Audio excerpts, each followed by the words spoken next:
Hey, what's up, everybody? It's your boy, Xeno Martinez. Okay, yeah, I don't know why I just did that whole accent and all that stuff, but it was funny.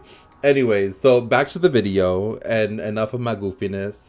So about a week or two ago, Holy Materia actually released a video focused on how to play flag battle.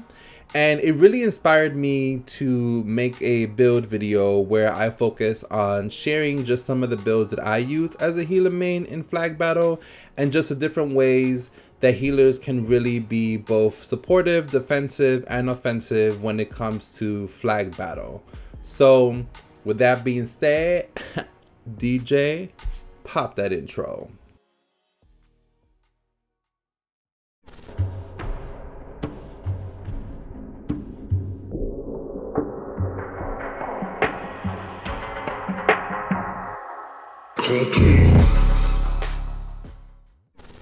So for our first build, we have Water Pillar, Cellular Extraction, as well as Xeno's ult.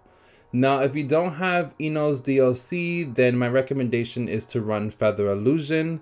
But I will say that this build is the meta build for support type healers in flag battle. And the reason for that is because Water Pillar really allows you the ability to both be defensive as well as assist with being offensive in regards to helping to not only defend your base but also to capture the enemy's flag.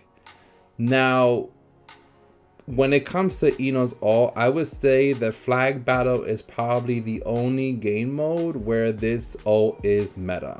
And the reason for that is because it no longer does the damage that it used to, but its cooldown time is quicker than Feather Illusion and you can hold your opponents for a lot longer. So this is definitely a great build to use for flag battle when you're playing support type healer. For our second build, we have Air Palm with Cellular Extraction and Feather Illusion.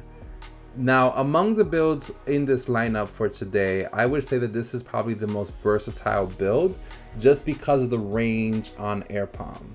Air Palm, as we all know, is a jutsu that seals your enemy's ninjutsus, so it's really helpful when trying to cap an enemy's flag or even retrieve one that was taken.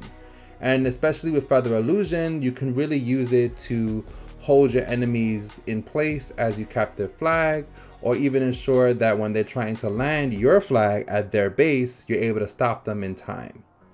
So it's extremely useful and definitely an all-around build, and something that I would say was like my go-to beginner healer build for flag battle. For our third build, we have super lightweighted Boulder with cellular extraction and long distance healing. Now I will say that among all four builds, this is the most support type healer build among the lineup. And the reason for that is because this is all about you kind of keeping your distance and surrounding your teammates and providing support when necessary in relation to the heals, as well as in regards to lightening their weight so that way they're able to travel faster when they capture the flag, but also helping to ensure that their ninjutsu cooldown time is decreased so that way they're able to get their ults faster and their ninjutsus faster as well. So it definitely is the most support type healer based build among the lineup. Now, if you don't have slug long distance healing, I would recommend running mitotic regeneration, because basically it allows you to be able to heal your teammates from afar and be able to provide that support where it's needed when it's needed.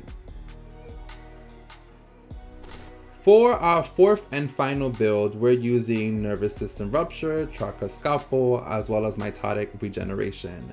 Now this build, I will admit, is a combat healer build and it is a flag running build. So if you're more interested in playing the offensive type healer when it comes to flag battle, where you're only running maybe heal tags and your ult to provide heals for your team, that's absolutely fine. And it's something that I've definitely run and I love running it when I'm trying to play more offensive, or let's say I'm in a match and the enemy team pisses me off and I'm like, that's it, yeah, I'm tired of playing support. It's about to get on a pop in. This is usually the build that I run. Or I also run my seal build, which is covered in a video a couple months back. But this is definitely a flag running build. You can use Rupture as well as Tracker Scalpel to really travel really far. And it's a great build to use in flag battle. As for the clothing and accessories, on my tops for my clothing, I either use First Blood or Master of Medicine. And sometimes I even use Lightning Speed, especially if I have a Ninja Sword, which is one of the weapons that I would recommend alongside the Sakura Staff. But Lightning Speed on your Ninja Sword actually is extremely beneficial when going up against other classes like ranges and attacks, who attack speed sometimes can be faster than your own. With the Sakura Staff, having Lightning Speed is not going to be beneficial to you because the swing on the weapon is extremely slow anyway. But one of the benefits to having the Sakura Staff or the Japanese Umbrella is its charge strength, because you definitely can travel a lot farther with it than you would with your Ninja Sword. On my sub, I am using the Shisui's Swift Step just because the movement boost is incredible and something that's extremely beneficial on game modes like Flag Battle. And for the Ninja tool, my recommendation is to use Heal Tag with these builds. But if you also wanted to use Purple Lightning to ensure that when you're trying to capture the flag as an offensive healer, you're not interrupted, that's something that I definitely would recommend as well. So that concludes the build video for today. Now, I am aware that I didn't include ults like Bugs or even Vapor, and the reason for that is because, as I mentioned early on in the video, what I'm trying to show ya is the flag battle builds that I run when playing flag battle with my friends or even solo queuing.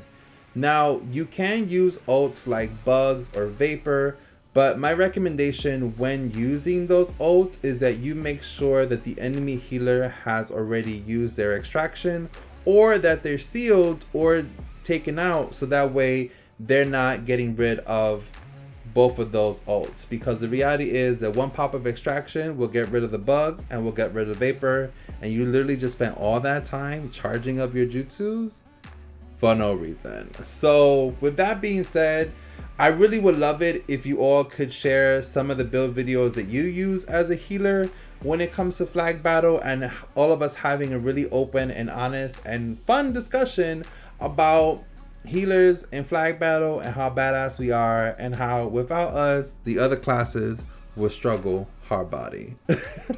But alright, yeah, with that being said, check out some of my gameplay when I was running with some friends earlier this week.